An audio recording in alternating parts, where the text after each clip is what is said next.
His name is Antoine Rose. There's a call to action that is happening all day today. And there's a necessity to think about the actions that occurred last week of why we are here today.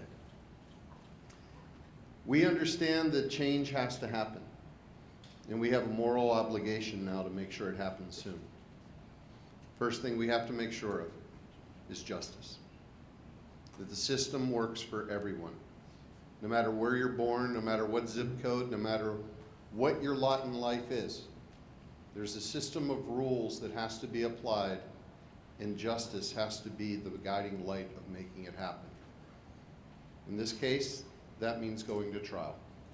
And we have to be open and be able to talk about this and to make sure that those marches are for a purpose of making sure that justice is upheld.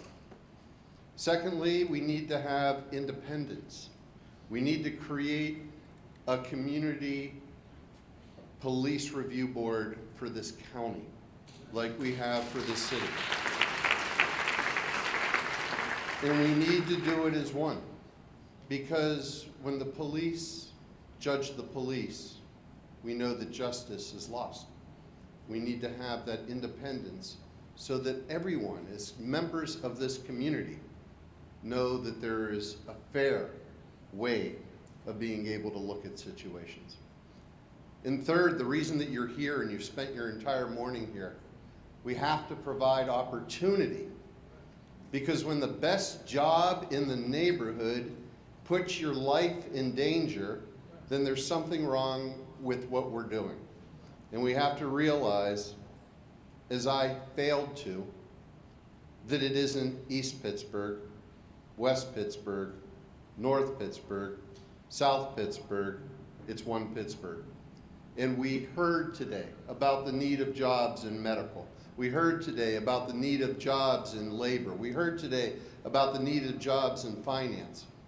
And if we can't find a way to be able to look at young people as that opportunity to fill those jobs, we're simply going to look at West Virginia and Maryland and Ohio and have people from outside the region come in to fill them. If we can't find a way to partner with public schools and other institutions in order to be able to create opportunity starting in the 7th grade, being able to provide the skills that will be needed for those jobs, we're not only failing the young people in giving them a pathway out to try to be able to sustain themselves, we're failing ourselves as a region because we won't even be able to meet the economic needs that we have. We have an opportunity right now to think about things completely different. To think not like it was in the 70s or the 80s or the 90s where we were fighting for scraps, but in the opportunities that are before us where the needs of jobs can be met with the talent of people, and to be able to connect those together.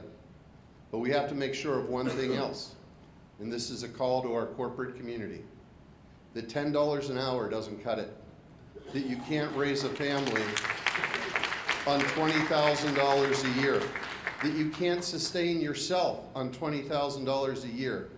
And if you really want to address violent crime, if you really want to address racial disparity, if you really want to address affordable housing, you do it by providing a wage that allows people to break the cycles of poverty. That is what we're dealing with.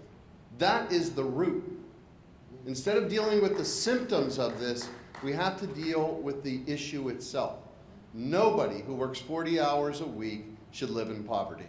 That is not the American way, and we have to realize there's one other thing that this can help. It can help to bridge the divide of this nation. Those people down in Connellsville who voted Donald Trump, who generations were Democrats, who worked in mines and helped to build the most progressive union in this country, are facing the same problems as a mom in East Liberty.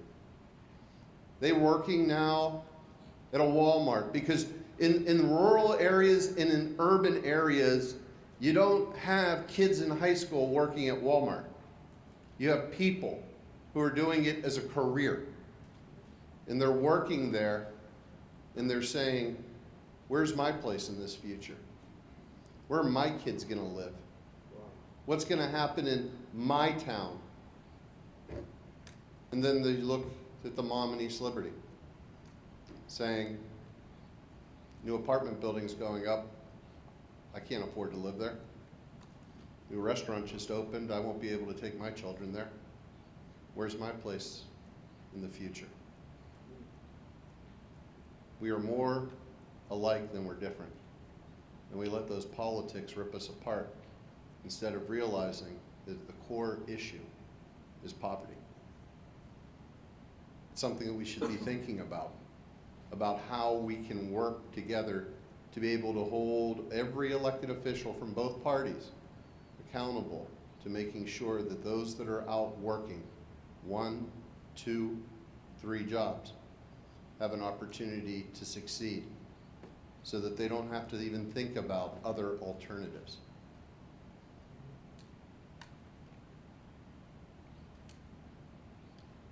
His name is Antoine Rose.